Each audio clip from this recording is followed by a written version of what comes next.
నమస్తే, welcome to Suman TV. Summer వచ్చేసింది, ఏసీల వాడకం బాగా పెరిగిపోతుంది. అయితే మనలో చాలా మందికి ఏసీని అసలు ఎలా వాడాలో తెలియదండి. ఇది మాత్రం నిజం. ఎందుకు అనంటే మెయింటెనెన్స్ సరిగ్గా రాకో ఏసీ పాడైపోతూ ఉంటుంది, సరిగ్గా రూమ్ కూల్ అవ్వలేదని ఇలా ఎప్పటికప్పుడు టెక్నీషియన్లు పిలుస్తుంటాం. మళ్ళీ ఏదో ఒక ప్రాబ్లం. అంటే కొద్దిగైనా మనకు ఆ ఏసీ పట్ల అవగాహన ఉండాల్సిందే. ఇంకొకటి ఏంటంటే ఏసీ వాడితే కరెంటు బిల్లు బాగా వచ్చేస్తుంది అని అంటారు. కానీ కొంతమంది ఏమో పవర్ని సేవ్ చేసుకోవచ్చు అంటారు. అసలు ఇవన్నీ ఎలా సాధ్యం? మనకున్నటువంటి చిన్న చిన్న డౌట్స్ని ఏవైతే ఉన్నాయో అవన్నీ ఇవాళ వీడియోలో నేను మీకు క్లారిటీ ఇచ్చే ప్రయత్నం చేస్తాను. ప్రస్తుతం నాతో పాటు 12 ఇయర్స్గా ఏసీ టెక్నీషియన్గా పనిచేస్తున్న రాంబాబు గారు ఉన్నారు. మీ సందేహాలు నా సందేహాలు అన్ని క్లియర్ చేసుకుందాం. హలో రాంబాబు గారు, నమస్కారం. 12 ఇయర్స్ అండి మీరు అంటే మీకు ఏదైనా ఒక షాప్ పెట్టుకుని మెయింటైన్ చేస్తున్నారా లేకపోతే ఎలా? షాప్ అండ్ మెయింటెనెన్స్ నాకు బయట ఓన్ వర్క్ ఎక్కువ. Own work. కాల్ చేస్తే వెళ్ళి ఏసీ రిపేర్ చేసి వచ్చేస్తారు. మొత్తం ఆల్ రిపేర్స్ చేయడం. కామన్ గా వచ్చే రిపేర్ ఏంటి ఏసీలో అసలు? కామన్ గా వచ్చేది అయితే మటుకి నా గ్యాస్ లీక్ ఉంటుందండి ఎక్కువ. లేదంటే హైలో అయితే మటుకి సర్వీసింగ్ చేయించుకోవాలండి. 90% అయితే సర్వీసింగ్ చేయించుకుంటేనే కూలింగ్ ఎఫెక్ట్ ఉంటుంది, లేదంటే ఉండదండి. ఓకే, అంటే ఒక ఏసీకి సర్వీసింగ్ అనేది ఎప్పుడెప్పుడు అవసరం? 6 monthsకి ఒకసారి మినిమం చేయించుకోవాలండి. సమ్మర్ ముందు, సమ్మర్ తర్వాత. ఓకే, మనకి 3 నెలలు కదా బాగా ఉండేది. ఇప్పుడు ఏప్రిల్, మే, జూన్, కొన్ని మార్చ్ అనుకోండి, మార్చ్, ఏప్రిల్, మే వరకు బాగా ఉంటుంది, జూన్ మధ్య వరకు కూడా. ఈ 3.5 నెలలు అయిన తర్వాత వింటర్ సీజన్ అయిపోయిన వెంటనే స్టార్టింగ్ లో చేయించుకోవాలండి. తర్వాత సమ్మర్ సీజన్ అయిపోయిన వెంటనే చేయించుకోవాలండి. యూజింగ్ కి ఏసీ కూలింగ్ ఎఫెక్ట్ బాగుంటుందండి. మెయిన్ అయితే అదండి. ఓకే, సో కామన్ గా వచ్చే డౌట్స్ అయితే అంటే ఏమని అడుగుతారు? ఏసీ సర్వీసింగ్ మెయిన్ అండి. దానివల్లే కరెంటు బిల్ ఎక్కువ వస్తుంది సర్వీసింగ్ చేయించకపోతే కనుక. సర్వీసింగ్ కరెక్ట్ టైం చేయకపోతే పవర్ బిల్ ఎక్కువ వస్తుంది. పవర్ బిల్ వస్తుంది, డస్ట్ పట్టేసి గ్యాస్ సర్క్యులేషన్ ఒక కూలింగ్ ఎఫెక్ట్ తక్కువ అలాగ వస్తుందండి. దానివల్ల బిల్ ఎక్కువ వస్తుంది. అంటే కామన్ గా మనం చూసేది 2000 పైనే వస్తుంది. ఎవరైనా ఇంట్లో ఏసీ ఉంటే 2000 పైన మనం చూస్తాం. బట్ అది కూడా తగ్గించుకోవచ్చు అండి. సర్వీసింగ్ చేయించుకుంటే సర్వీసింగ్ మెయింటెనెన్స్ బాగుంటే కనుక కరెంట్ బిల్ తగ్గుతుంది. సాధారణంగా టన్స్ లో మనం చూస్తాం కదా ఏసీస్, ఎలా ఉంటాయి? 10/10 అయితే 1 ton వేసుకోవచ్చు. 1 ton అండి. దానికి రూమ్ రూమ్ బట్టి అయితే 1 ton 1.5 అండి. స్ప్లిట్ ఏసీస్ 210 ఇలా ఉంటది. సెంట్రల్ ఏసీస్ వచ్చేసరికి టన్నేజ్ మారుతుందండి. Split, tower, window, cassette ACs 4 ఉంటాయండి. ఇందులో డౌట్ ఏంటంటే స్ప్లిట్ ఏసీ బెటరా, టవర్ ఏసీస్ బెటరా? ఇప్పుడు ఫర్ ఎగ్జాంపుల్ ఒక ఇంట్లోనండి మనకి హౌస్ కి వచ్చేసరికి విత్ బట్టి tower AC, split AC better అండి. కమర్షియల్ హాల్స్ కానీ వాటిలోకి అయితే మటుకి ఫంక్షన్ హాల్స్ కానీ టవర్ ఏసీ బెటర్ అండి. టవర్, క్యాసెట్ ఏసీ అండి. ఇప్పుడు పెద్ద హాల్ ఉంది అనుకోండి, కమర్షియల్ ప్లేస్, ఇప్పుడు మీరు అన్నారు ఒక ఫంక్షన్ హాల్ ఏదో అని, అక్కడ ఏవి బెటర్ అండి చాయిస్? ఫంక్షన్ హాల్ కి అయితే కనుక క్యాసెట్ ఏసీ బెటర్ అండి. స్క్వేర్ టైప్ వస్తుంది. అంటే ఎలా ఉంటుంది? 4 పలుకులు కూడా వస్తుంది అండి. స్క్వేర్ టైప్ 4 వైపులా ఎయిర్ వస్తుంది అండి. అదైతే టవర్ ఏసీ అయితే మట్టుకి 1 side వస్తుందండి. ఓన్లీ టవర్ అంటే పెట్టిదండి, నిలబెట్టింది. అవును. అదైతే మటుకి అదైనా ఇదైనా సరే కూలింగ్ ఎఫెక్ట్ టన్నేజ్ బట్టే ఉంటుందండి. అది కూడా ఆ రూమ్ ఎంత ఉంది అనే దాన్ని బట్టి ఉంటుంది అంతే. కూలింగ్ ఎఫెక్ట్ ఏసీ అనేసరికి ఎక్కడైనా ఒకటే, ఏదైనా ఒకటే. ఓకే, అంతే చల్లగా అంతే వస్తుందండి. ఓకే, ఎక్కడైనా సరే ఇంకా అందులో మార్పులు ఉండవండి ఏసీ కూలింగ్ బట్టి. ఓకే, ఇంట్లో మనం నార్మల్ ఏసీ, టవర్ ఏసీ వాడుకుంటే యూజ్ ఉండదంట? యూజింగ్ ఉండదండి, టన్నేజ్ బట్టి ఉంటుందండి. మనకి రూమ్ కెపాసిటీ బట్టి మెయిన్ అండి ఉంటుంది. స్ప్లిట్ ఏసీ అనేసరికి పైన వాల్ మీద వస్తుంది కాబట్టి దానికి బెటర్ గా స్ప్లిట్ ఏసీ సజెషన్ అండి. టవర్ ఏసీ అనేసరికి హాల్స్ లోని, ఫంక్షన్ హాల్స్ లోని అక్కడ ఒక సైడ్ పెట్టడానికి యూజ్ చేస్తారు. రైట్. అండ్ ఇప్పుడు కామన్ గా చూద్దాము. అంటే ఇప్పుడు ఫర్ ఎగ్జాంపుల్ ఇది ఎందుకు ఉంచానంటే తెలుస్తుంది, ఒక చిన్న డౌట్స్ అవి అడగటానికి. ఒక్కోసారి ఏంటంటే మనం ఏసీ ఆన్ చేసిన తర్వాత ఇలా తుప్పర్లలాగా వాటర్ ఇలా పడుతూ ఉంటుందండి, ఇక్కడ నుంచి ఇలా వచ్చేస్తూ ఉంటుంది. రీజన్ ఏంటి అసలు? ఓకే, డస్ట్ పట్టేసి ఎయిర్ బ్లాక్ అయిపోయినా సరే కాయిల్ లోంచి వాటర్ లీక్ అయ్యి బ్లోయర్ దగ్గర నుంచి వస్తుందండి వాటర్. అది ఇంకోటి ఏంటంటే డ్రైన్ పట్టి ఉంటది. డ్రైన్ పట్టి బ్లాక్ అయినా సరే అందులోంచి వాటర్ లీక్ అయ్యి బ్లోయర్ నుంచి వస్తుందండి. దానికి ఏం ప్రాబ్లం ఉండదు, ప్రాబ్లమ్స్ ఏమి ఉండవండి. అది ఎక్కువ వాటర్ లీక్ అవుతే మట్టుకు సర్వీసింగ్ చేయించుకోవాలండి, లేదంటే అది బోర్డులోకి వెళ్ళి ఎఫెక్ట్ అయ్యే ప్రాబ్లం ఉందండి. డ్రైన్ బై బ్లాక్ అయ్యి బోర్డులోకి వెళ్ళి ఎఫెక్ట్ అయ్యే ప్రాబ్లం ఉందండి మెయిన్. సో ఈ విషయం జాగ్రత్త అండి. చాలా మంది వస్తున్నాయి కదా పర్వాలేదని చెప్పి అలా డిలే చేసేస్తూ ఉంటారు. బట్ అది వాటర్ లీకేజ్ అవుతుంది అంటే కనుక కంపల్సరీ సర్వీసింగ్ చేయించుకోవాలి. డ్రైన్ బ్లాక్ అయితే మటుకి క్లీన్ చేయించుకోవాలి. సర్వీసింగ్ మెయిన్ అండి. సో అలా వచ్చినప్పుడు నెగ్లెక్ట్ చేయొద్దు, అదొక ఇండికేషన్ అని అనుకోవాలి అంతే సర్వీసింగ్ కి. రాంబాబు గారు, ఏసీ కొనేటప్పుడు ముఖ్యంగా మేము పరిగణనలోకి తీసుకోవాల్సిన అంశాలు ఏంటండి? మనకి స్టార్ రీడింగ్ అని ఉంటది కదా మేడం, ఆ స్టార్ రీడింగ్ తో పాటు 3 స్టార్ 4 స్టార్ 5 స్టార్ ఇందాక అన్నారు మీరు. స్టార్ రీడింగ్ తో పాటు మన కూలింగ్ కన్సెషన్ అని చెప్పి ఉంటదండి. ఓకే, అది కూడా చూసుకోవాలండి మెయిన్. ఓకే, ఇప్పుడు ఇక్కడ చూద్దాం. ఇది వచ్చేసి 210 అండి. 1.5 కి అయితే 4480 ఉంటుందండి. ఓకే, ఈ 210 కాబట్టి 6550 ఉంటుందండి. అది చూసి మెయిన్ తీసుకోవాలి. ఓకే, ఓకే, అక్కడ అవి కంపల్సరీ మెన్షన్ చేసి ఉంటాయి. దాని కెపాసిటీ బట్టి ఇస్తాడండి, కెపాసిటీ బట్టి చూసి తీసుకోవాలి మేడం. ఇవన్నీ కూడా మన రూమ్స్ ఎంత ఉన్నాయి, మనం ఎక్కడ యూజ్ చేస్తున్నాం, ఇది కమర్షియల్ ప్లేస్ లో కావాలా లేకపోతే హౌస్ పర్పస్ అనేది? హౌస్ పర్పస్ కే వస్తాయండి, స్ప్లిట్ వేసి ఎక్కువ శాతం అయితే. సో దాన్ని బట్టి తీసుకోవాలి. ఇప్పుడు ఆఫీసెస్ లో చిన్న చిన్న క్యాబిన్స్ ఉంటాయి కదా, అక్కడ మనకి స్ప్లిట్ ఏసీనే కదా పడతాయి. స్ప్లిట్ ఏసీ అండి, అది 1.5 లే వస్తాయండి ఎక్కువ శాతం. ఓకే, 4 ఇక్కడ స్టార్ రీడింగ్ తో పాటు 4480 పైబడి ఉన్నది తీసుకోవాలి madam. Cooling capacity. Okay, okay, అది కంపల్సరీ దృష్టిలో పెట్టుకోవాలి. దృష్టిలో పెట్టుకుని దాన్ని బట్టి అయితే మట్టి 4500 పైబడి మనకి కూలింగ్ కెపాసిటీ ఉండేవి మాత్రమే మనం సెలెక్ట్ చేసుకోవాలంటండి. ఎందుకంటే మనం అన్ని వేలు పెట్టి కొంటాము, పనికి రాకుండా లేకపోతే మనకి మెయింటెనెన్స్ రాకుండా అది అలా ఉంచేయడం కన్నా ఫస్ట్ ఎలాంటి అంశాలు మనం తెలుసుకుని ఒక ఏసీ కొనాలి అనేది ఇప్పుడు చెప్పారు. రాంబాబు గారు, అంటే సర్వీస్ చేయడానికి ఒక టెక్నీషియన్ ని పిలవాల్సిన అవసరం లేదు, మీ అంతటా మీరే జస్ట్ క్లీన్ చేసేసుకోవచ్చు. ఏమైనా చిన్న చిన్న ప్రాబ్లమ్స్ ఉన్నా అలాంటివి ఏమైనా ఉన్నాయా? మా అంతటా మేము అసలు ఇలా చేసుకోవచ్చా అండి? ఎట్లా చేయాలి అసలు క్లీనింగ్? ఇటు side right side left side locks ఉంటాయి మేడం. లాక్స్ ఉంటాయి, ఎస్, ఓకే. అటు సైడ్ ఇటు సైడ్ లాక్స్ పట్టుకుని పైకి లేపితే ఓకే. ఇవి డస్ట్ ఫిల్టర్లు అండి. ఇవి రెండు ఇలా పైకి లేపి ఇలా లాచి బయటకు వస్తుంది. నేను ఇది క్లీన్ చేసుకుని పెట్టుకుంటే కూలింగ్ ఎఫెక్ట్ బాగుంటుందండి, కూలింగ్ ఎఫెక్ట్ ఎక్కువ అవుతుంది. ఓకే, ఇవి కంపల్సరీ క్లీనింగ్ ఉండాలి. వీటికి డస్ట్ అంతా ఉండిపోతే ఇంకా ఎక్కడ వస్తుంది ఎయిర్ అనేది? చల్లగా అనేది రాదు, ఫస్ట్ ఎయిర్ సర్క్యులేషన్ ఎక్కువ అవ్వదండి. ఓకే, ఇక్కడ ఇలా డైరెక్ట్ గా క్లీన్ చేయొచ్చా బ్రష్ తోటి? మనం అక్కడ చేసుకుంటా అదైతే టెక్నీషియన్ వాళ్ళే చేయాలి. క్లీనింగ్ అంటే ఎలా అండి? వీటిని ట్యాప్ కింద పెట్టి వాష్ చేయొచ్చా? చేయొచ్చండి, ఇవేమి పాడవ్వవు కదా ఈ నెట్ అంతా? ట్యాప్ కింద డైరెక్ట్ వాటర్ వాష్ చేసుకుంటే సరిపోతుంది. Okay, okay. సబ్బు నీళ్ళతో మనం వాష్ చేయొచ్చా? సబ్బు నీళ్ళతో కానీ షాంపూ వాటర్ తో కానీ చేసుకోవచ్చు. ఓకే, ఇది మాత్రం గుర్తుపెట్టుకోండి, షాంపూ వాటర్ కానీ మాక్సిమం ఎక్కువగా షాంపూ వాటర్ యూజ్ చేయడానికి ట్రై చేయండి, వాటితో క్లీన్ చేసుకోవడం బెటర్ అంట. సో ప్రాబ్లం ఏమి ఉండదు అని అంటారు. కానీ ఇది క్లీనింగ్, ఇది మనకి ఈజీనే. జస్ట్ ఇక్కడ లాక్ ఒకటి ఓపెన్ చేసి పైన ఈ నెట్స్ లా ఉన్నాయి కదా, ఇవి తీసి క్లీన్ చేసి మళ్ళీ జాగ్రత్తగా పెట్టేయాలి. ఇటు ఫ్రంట్ సైడ్ నుంచి చేసుకోవాలండి వాషింగ్. ఇటు సైడ్ నుంచి కాదండి, పై నుంచి కాదండి, కింద నుంచి చేసుకోవాలి ఫ్రంట్ సైడ్. ఓకే, మొత్తం ఫ్లష్ పోతుంది కదా. ఓకే, ఓకే, రైట్, అదొకటి గుర్తుపెట్టుకోవాలి. రాంబాబు గారు, ఒక డౌట్, ఇప్పుడు తడిగా ఉంటుంది కదా మనం అంతా వాష్ చేసిన తర్వాత ఈ మ్యాట్ అంతా అలాగే పెట్టేయచ్చా? మళ్ళీ ఏమైనా ప్రాబ్లం అవుతుందా? లేదంటే డ్రై అయిన తర్వాత డ్రై లో అయినా పెట్టుకోవచ్చు. ఓకే, సో మాక్సిమం డ్రై అయిన తర్వాత పెడితే మంచిది అని అంటారు. సేమ్ మళ్ళీ అంతేనా ప్రొసీజర్? మనంతటా మనం క్లీన్ చేసుకోవాలంటే కనుక ఈ చిన్న జస్ట్ ఇది ఒక టిప్ అండి. ఎవరైతే ఇలా మనకి నెట్స్ లాగా ఉందో ఇలా మెష్ లాగా, ఇది జస్ట్ క్లీన్ చేసుకోవాలి బ్యాక్ సైడ్ నుంచి, ఇటువైపు నుంచి. అందరూ డైరెక్ట్ గా ఇటు నుంచి చేస్తూ ఉంటారు, కానీ అలా అయితే డస్ట్ పోదు అంటున్నారు రాంబాబు గారు. ఫిక్స్ చేసి పెట్టేసి నార్మల్ గా సేమ్ ఇది చేసి ఓకే, అంతే.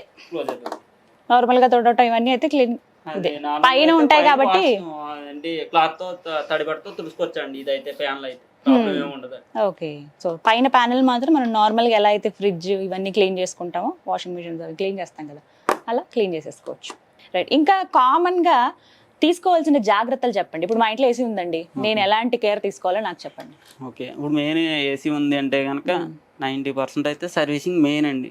సర్వీసింగ్ చేయించుకోవాల్సిందే 6 నెలలకు ఒకసారి. 6 నెలలకు ఒకసారి. రైట్, ఇంకా గ్యాస్ లో ఉంటే కనుక చెక్ చేయించుకోవాల్సింది. అది ఎలా తెలుస్తుంది గ్యాస్? అది మనకి గేజెస్ చూపిస్తామండి. R22, 32, 410 అని చెప్పి గ్యాస్ 3 టైప్స్ ఉంటాయండి. అందులో కూడా గ్యాస్ వేరియేషన్ బట్టి దాన్ని ప్రెజర్ రీడింగ్ కూడా మారుతూ ఉంటుంది. అది లోలో ఉన్నప్పుడే మీకు ఏసీ చల్లదనం తగ్గుతుంది కానీ లేదంటే కనుక కూలింగ్ రాకపోవడం కానీ జరుగుతుంది. ఓకే. ఇంకోటి ఏంటంటే నాన్ ఇన్వర్టర్లో అయితే మటుకి కంప్రెసర్ ఇష్యూ ఎక్కువ వస్తూ ఉంటాయండి. ఒకటి కెపాసిటర్ ప్రాబ్లం అండి, 2 గ్యాస్ ప్రాబ్లం అండి, 3వదేమో ఇండోర్లోకి వచ్చేసరికి పీసీబీ బోర్డు ప్రాబ్లం వస్తుంది, 4వదేమో ఎందుకు వస్తుంది ఆ ప్రాబ్లం? పీసీబీ బోర్డు అంటే పవర్ కన్స్ట్రక్షన్ ఏమన్నా ప్రాబ్లం ఉన్నప్పుడు వస్తూ ఉంటుంది. Okay okay. నాన్ ఇన్వర్టర్కు వచ్చేసరికి స్టెబిలైజర్ కంపల్సరీ పెట్టించుకోవాల్సిందని స్టెబిలైజర్ ఉండాలి కంపల్సరీ. ఇన్వర్టర్ లేకపోతే ఇన్వర్టర్ మోడల్ కాకపోతే నాన్ ఇన్వర్టర్ అయితే కంపల్సరీ స్టెబిలైజర్ పెట్టించుకోవాల్సింది. Okay okay.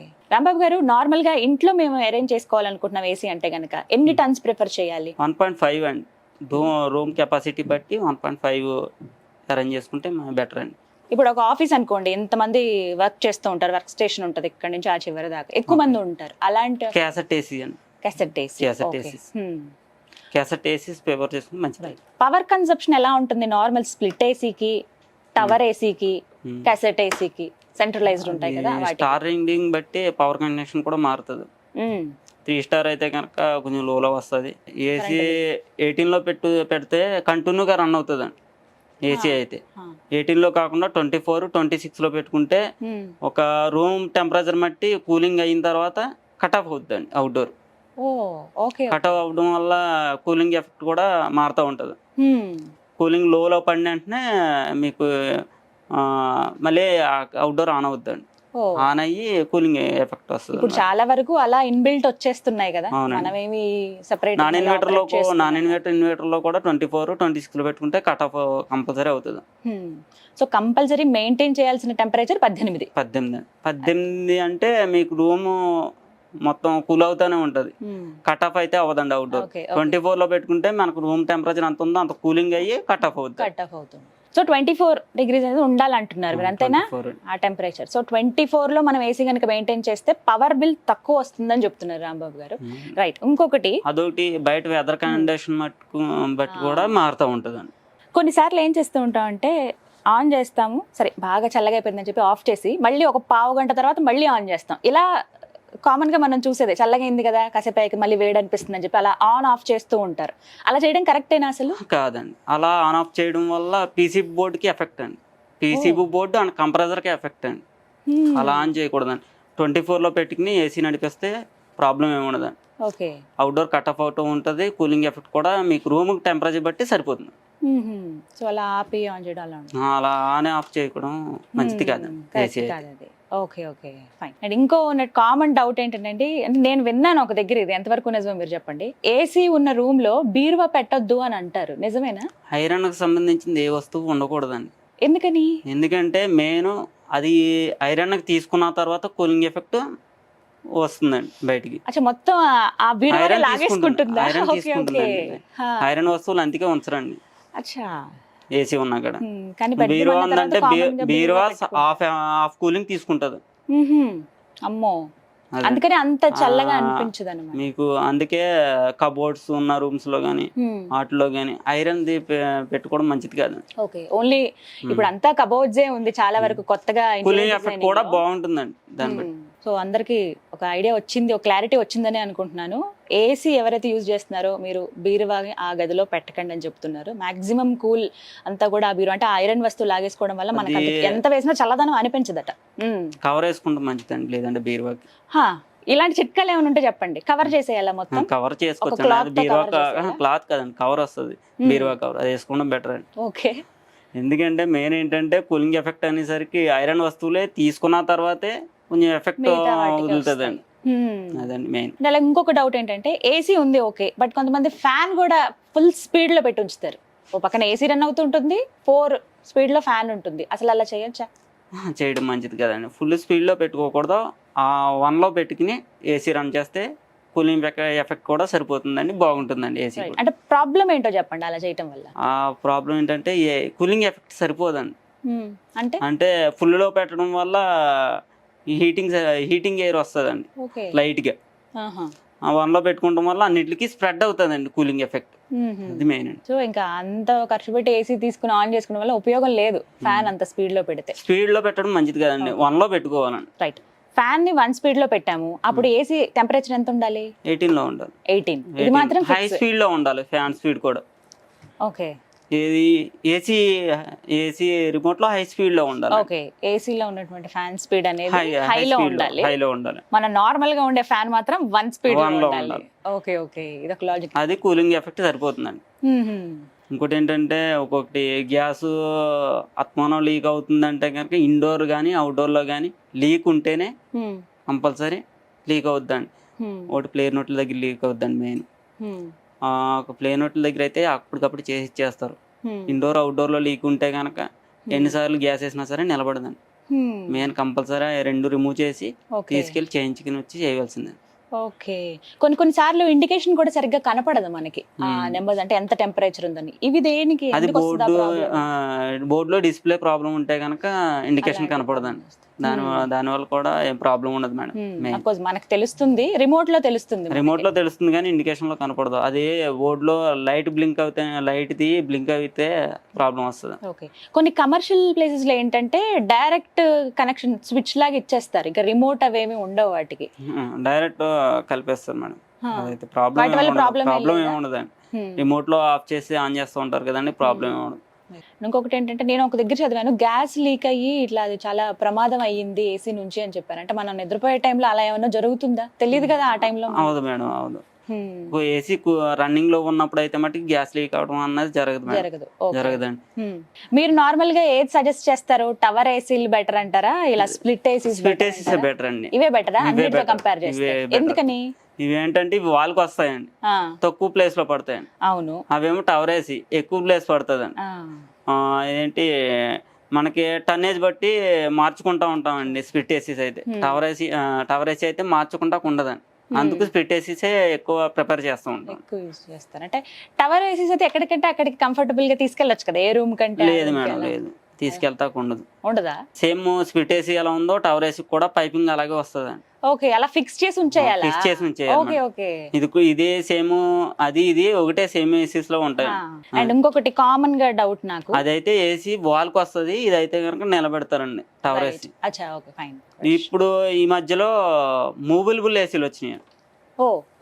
మూవబుల్ ఏసీస్ అవి అయితే కనుక ఎక్కడికైనా మూవ్ చేసుకోవచ్చు. కూలింగ్ ఎఫెక్ట్ కూడా మామూలుగా నార్మల్ గానే ఉంటుంది. ప్రస్తుతం రన్నింగ్ లో ఉన్నాయి మేడం, వాడుతున్నారు మేడం. ఓకే, అండ్ ఇంకొక డౌట్ అండి, విండో ఏసీస్ ఉంటాయి కదా, అండ్ అలాగే ఈ స్ప్లిట్ ఏసీ. అవును మేడం. విండో ఏసీ కన్నా ఈ ఏసీ డిఫరెన్స్ చూసుకుంటే దానివల్ల చాలా కరెంట్ బిల్ వస్తుంది అని అంటారు విండో ఏసీల వల్ల. రీజన్ ఏంటి? ఓల్డ్ మోడల్ అయితే మట్టుకి కంప్రెసర్ ఇష్యూ వల్ల కరెంట్ బిల్ వస్తుంది. న్యూ మోడల్ లో అలా లేదు మేడం. అది స్టార్ రింగ్ వల్ల కూడా current bill up and down అవుతూ ఉంటుంది. పాతకాలం విండో ఏసీలు అయితే పవర్ ఎక్కువ, ఓల్డ్ అయితే కనుక పవర్ ఎక్కువ వస్తుంది. సో కొత్తవి అయితే అలా లేదండి. స్ప్లిట్ ఏసీస్కి ఏం ఇస్తాడో కంప్రెసర్, విండో ఏసీ కూడా అదే ఇస్తాడు. రైట్. రాంబాబు గారు, ఒక ఏసీ తీసుకోవాలనుకుంటున్నాం వెళ్ళి ఇప్పుడు షోరూమ్ లో. సో ఫస్ట్ మేము ఆలోచించాల్సినవి, చూడవలసినవి ఏంటి, ఏవేవి పరిగణనలోకి తీసుకోవాలి? మనం రూమ్ కెపాసిటీ ఎంత ఉందో ముందు మేము చూసుకోవాలి మేడం. ఓకే, స్టార్టింగ్ 1.5 3 స్టార్ తీసుకోవచ్చండి. లేదు అనుకుంటే 5 స్టార్ తీసుకోవచ్చు. 3 స్టార్ 5 స్టార్ వల్ల పవర్ కన్సంప్షన్ తగ్గుతుంది.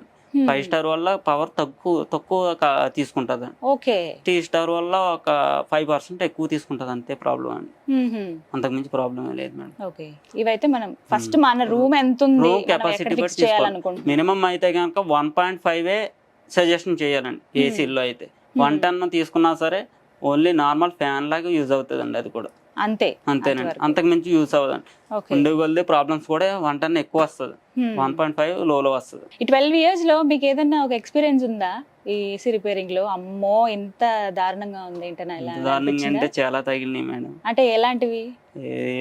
గ్యాస్ లీక్ కూడా, అదేంటి క్యాప్లరీ బ్లాక్ అవడం, లేదంటే కెపాసిటర్ దగ్గర ప్రాబ్లమ్స్ ఉండడం, వైరింగ్ కాలిపోవడం, ఇవన్నీ చాలా. మీకు ఏం జరగలేదు కదా? మాకైతే ఏం జరగలేదు, కానీ ఇవన్నీ చాలా ఫేస్ చేసి వచ్చామండి నేను ఎక్స్పీరియన్స్ బట్టి. అప్పటి నుంచి ఇంక ఇదే. మీరేం జస్ట్ కాల్ చేస్తే వెళ్ళి రిపేర్ చేసి వచ్చేస్తారా? ఏ ఏరియాస్కి వెళ్తారు? ఏ ఏరియా అయినా హైదరాబాద్ వెళ్ళి చేసి ఎక్కడైనా సరే వెళ్తారా? ఓకే, 2 నిమిషాల్లో ఉంటారా? 2 నిమిషాలు అంటే కష్టం మేడం. టైం ఇస్తాం. ఈ రోజు అవ్వకపోతే రేపండి. మామూలుగా రిపేర్ అంటే రోజుల తరబడి పట్టేది ఏమన్నా ఉందా ఇందులో? ఉంటది మేడం. ఏంటిది? ఒకటి కాయిల్ రిపేర్ ఒకటి వచ్చేసరికి 1 డే కానీ 3 days నుంచి 3 days పట్టొచ్చు, లేకపోతే 5 days పట్టొచ్చు అండి. 5 రోజులు పడుతుంది. 5 రోజులు పడుతుందండి.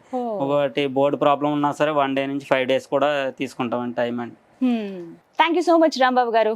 సో చూసారు కదండి, ఏసీ వాడేవాళ్ళు ఖచ్చితంగా ఇప్పుడు మేము ఈ వీడియోలో చెప్పినటువంటి టిప్స్ డెఫినెట్గా ఫాలో అవ్వండి. ఎందుకంటే చిన్న చిన్నవేవి ఈజీగా ఎలా మనం మెయింటైన్ చేసుకోవచ్చు. ఈ క్లీనింగ్ అన్నీ కూడా అంటే టెక్నీషియన్ని పిలిచి జస్ట్ ఈ క్లీనింగ్కి వాళ్ళని పిలిచి మనం వెయిట్ చేయాల్సిన అవసరం లేదు, మనంతట మనమే క్లీన్ చేసుకోవచ్చు. సర్వీసింగ్ మాత్రం ఎవ్రీ 6 monthsకి చేయించుకోవాలంటే సమ్మర్ వస్తుంది అనగా ముందుగానే మనం సర్వీస్ చేసి పెట్టుకోవాలి. ఆ తర్వాత మళ్ళీ సమ్మర్ అయిపోయిన తర్వాత ఈ విధంగా చేస్తే కొంచెం ఎక్కువ రోజులు లాంగ్ లాస్ట్ ఉంటుందన్నమాట.